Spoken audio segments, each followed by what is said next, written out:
લાજપોર જેલમાંથી બહાર આવી પોલીસ સાથે ઝપાઝપી કરી ભાગી છૂટેલા અને લેન્ડ ગ્રેબિંગ, ધમકી, ખંડણી સહિતના ગુનાઓ આચરનાર નાનપુરાના કુખ્યાત સજ્જુ કોઠારીને ક્રાઇમ બ્રાન્ચે તેના જ ઘરમાં બનાવેલ ગુપ્ત રૂમમાંથી ઝડપી પાડ્યો છે. ક્રાઇમ બ્રાન્ચે કલાકો સુધી ઘરમાં શોધખોળ કર્યા બાદ શોકેસ પાછળના રૂમમાંથી તેને ઝડપી પાડ્યો હતો. તો કોર્ટમાં રજૂ કરાતા કોર્ટે નામદાર કોર્ટે સજ્જુ કોઠારીના 12 દિવસના રિમાન્ડ મંજૂર કર્યા છે. સુરતના મોસ્ટ વોન્ટેડ ક્રિમિનલોમાં એક છે સજ્જુ કોઠારી. સુરત પોલીસ કમિશનરે સજ્જુ કોઠારીની ધરપકડ અંગે આપી માહિતી. નાનપુરાનો સજ્જુ કોઠારી પોલીસ પકડમાં આવ્યો. સજ્જુ કોઠારીને તેના જ ઘરના સેફ હાઉસમાંથી ક્રાઇમ બ્રાન્ચે દબોચ્યો. સજ્જુ કોઠારી ગુસ્સીટો, ધમકી, ખંડણી સહિતના ગુનાઓમાં વોન્ટેડ હતો. સુરત ક્રાઇમ બ્રાન્ચના એસએપી સરવૈયાની ટીમે સજ્જુ કોઠારીને દબોચ્યો. 5 માળની બિલ્ડિંગને ફંદોળ્યા બાદ સેફ હાઉસમાંથી મળ્યો સજ્જુ કોઠારી. સુરત ક્રાઇમ બ્રાન્ચે સજ્જુ કોઠારીને કોર્ટમાં રજૂ કરી મેળવ્યા 12 દિવસના રિમાન્ડ. સજ્જુ કોઠારી સાથે તેનો સાગરીત સમીર પણ ક્રાઇમ બ્રાન્ચના હાથે લાગ્યો. વેપારીને ધમકી, બિલ્ડર પાસે ખંડણી વસૂલી, સરકારી જગ્યા પર કબજા સહિત અનેક ગુનાઓમાં હતો સજ્જુ વોન્ટેડ. સજ્જુ કોઠારી અગાઉ ગુસ્સીટોકમાં જામીન પર છૂટ્યા બાદ ફરી ગુનાઓ આચરવાનું શરૂ કર્યું હતું. સજ્જુ કોઠારી પર બીજી વાર ક્રાઇમ બ્રાન્ચમાં ગુસ્સીટોકની ફરિયાદ નોંધાઈ. સુરત શહેરમાં કોટ વિસ્તાર તથા આજુબાજુના વિસ્તારમાં સાજીદ ઉર્ફે સજ્જુ કોઠારી એના સાગરીતોની સાથે બાંધકામ, કન્સ્ટ્રક્શનના વ્યવસાયી, વેપારી તથા લોકોમાં ભયના માહોલ ઊભો કરી ખંડણી ઉઘરાવવાનો, ડરાવવાનો અને જુદા જુદા ગુનાહિત કૃત્યો કરવાને એની ગુનાહિત ટોળકી સાથે જણાઈ આવતા થોડા મહિના પહેલાં એક ગુસ્સી ટોકના ગુના એના વિરુદ્ધમાં દાખલ કરવામાં આવ્યા હતા, જેમાં એની ધરપકડ કરવામાં આવી હતી. આમાં જામીન મળ્યા બાદ સજ્જુ કોઠારીએ નવા સાગીરતો એની ટોળકીમાં સામેલ કરી બીજા ગુનાઓ પણ આચર્યા છે અને એક પછી એક 6 ગુનાઓ એના વિરુદ્ધમાં અત્યાર સુધી નોંધવામાં આવ્યા છે. ગયા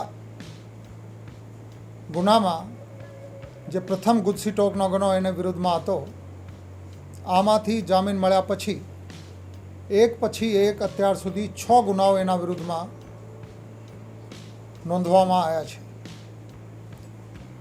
પરંતુ આરોપીના ઘરની ઝડપી તપાસ હાથ ધરતા રહેણાંક મકાનમાં ફર્સ્ટ ફ્લોર ઉપર દિવાલમાં જે રૂમો બનાવેલ છે, આમાં ફર્નિચરની પાછળ છુપી રીતે એક બારણું ગોઠવીને અને એક ચોર રૂમ એક રીતે નાનકડું બનાવવામાં આવ્યું. પોલીસે સઘન તપાસ હાથ ધરતા આ હકીકત ધ્યાને આવતા એક્સપર્ટની મદદથી ત્યાં તોડીને તપાસ કરવામાં આવી.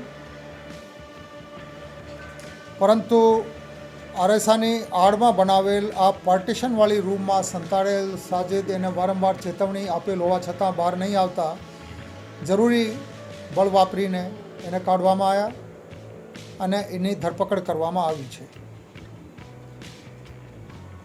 દરમિયાનમાં આરોપીનો એક અન્ય સાગરીત સમીર શેખ આ પણ બાજુના મકાનમાંથી મળી આવેલ. આ બંનેની ધરપકડ કરવામાં આવી છે. સજ્જુ કોઠારીને આજે નામદાર કોર્ટ સમક્ષ રજૂ કરતા 6 એપ્રિલ સુધીના એના રિમાન્ડ પોલીસને આપવામાં આવ્યા છે. ગઈકાલનો જે ઓપરેશન હતો આ લગભગ 4 કલાક સુધી ચાલ્યા, પણ આ ઓપરેશન થકી સુરત સિટી પોલીસે તમામ આ પ્રકારની ગુનાહિત પ્રવૃત્તિ આચરનારાઓને એક મેસેજ મોકલ્યા છે કે ગમે તેવા ગુનેગાર હોય, ગમે તેવી રીતે ચબરાકપણું કરીને સંતાડવાના પ્રયાસ કરશે, પણ પોલીસ એની ધરપકડ અચૂક કરશે અને કાયદાસર સખતમાં સખત પગલાં લેવામાં આવશે. બસના જે રિમાન્ડ મળ્યા છે આ દરમિયાન વિગતવાર પૂછપરછ કરી તમામ ગુનાહિત પ્રવૃત્તિ બાબતે, એના સાગરીતો બાબતે માહિતી કઢાવવામાં આવશે અને સંપૂર્ણપણે સઘન અને વૈજ્ઞાનિક રીતે તપાસ કરવામાં આવશે. આ ગુનેગાર સાજીદ ઉર્ફે સજ્જુ ગુલામ કોઠારી એના વિરુદ્ધમાં ગુજસી ટોકના જેમ મેં વાત કરી 2 ગુનાઓ છે. આ પ્રથમ ગુનેગાર છે જેની વિરુદ્ધ ગુજરાતમાં બીજી વખત ગુજસી ટોકના ગુના દાખલ કરવામાં આવ્યા છે. એની સાથે સાથે એક લેન્ડ ગ્રેબિંગનો ગુનો પણ છે એના વિરુદ્ધમાં, એક ખૂનની કોશિશનો એક, રાઇટિંગ તથા પોલીસને ઉપર હુમલા કરવાનો 11 ગુનાઓ, આમ સાથે ધાડ 1, ખંડણી અને વ્યાજખોરીના 3 ગુનાઓ, વ્યથા તથા જાનથી મારવાની ધમકી, ટેરર ઊભા કરવા માટે જેથી લોકો એની સામે આવીને ફરિયાદ પણ ના કરે એવા 11 ગુનાઓ એના વિરુદ્ધમાં નોંધાયા છે. સરકારી ફરજમાં રૂકાવટના 3 ગુનાઓ છે, ગરફોડ 1, છેડતી 1, જુગાર ધારાનો 6, હથિયાર ધારાનો 1, પ્રોહિબિશનના 2 અને તડીપાર ભંગના 3 ગુનાઓ એના વિરુદ્ધમાં નોંધવામાં આવ્યા છે. વર્ષ 1999થી આજ દિવસ સુધી કુલ 9 વખત એના વિરુદ્ધમાં પાસા કરવામાં આવી છે. ગુજસી ટોક કાયદા બનાવવાનો જે હેતુ છે કે કોઈ પણ એવી ટોળકી જે ઓર્ગેનાઇઝ રીતે ગુના આચરતી હોય અને કન્ટિન્યુડ એની ક્રિમિનલ એક્ટિવિટી કન્ટિન્યુડ હોય એટલે સતત ચાલતી ગુનાહિત પ્રવૃત્તિ હોય એના વિરુદ્ધમાં આ ખાસ કાયદો જે ઘડવામાં આવ્યો છે એના યોગ્ય રીતે સદુપયોગ પોલીસે કરેલ છે અને એવી રીતે એના વિરુદ્ધમાં કડકમાં કડક કાર્યવાહી કરવામાં આવી રહી છે.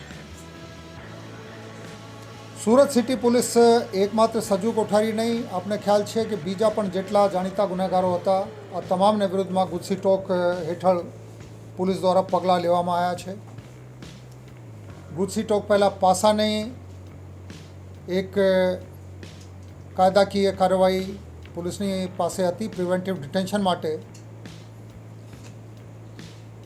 ગત વર્ષે 2021માં ભૂતકાળમાં ક્યારે કોઈ વર્ષમાં ના થયા હોય એવા 640 પાસા હેઠળ ગુનેગારોની અટકાયત પોલીસ દ્વારા કરવામાં આવી હતી સુરત સિટીમાં અને વર્ષ 2022માં અત્યાર સુધી ગઈકાલ સુધીમાં 172 ગુનેગારો વિરુદ્ધમાં પાસા હેઠળ પગલાં લેવામાં આવ્યા છે. કાયદા સંપૂર્ણપણે એકદમ ક્લિયર છે, કડક છે અને કોઈ પણ ગુનેગાર કાયદો હાથમાં લેશે, સામાન્ય નાગરિકોને રંજાડશે, કોઈ પણ ગુનાહિત પ્રવૃત્તિ આચરશે તો પોલીસ દ્વારા એને ચલાવી લેવામાં નહીં આવે. કડકમાં કડક કાર્યવાહી કરી એની ગુનાહિત પ્રવૃત્તિને નાબૂદ કરવામાં આવશે.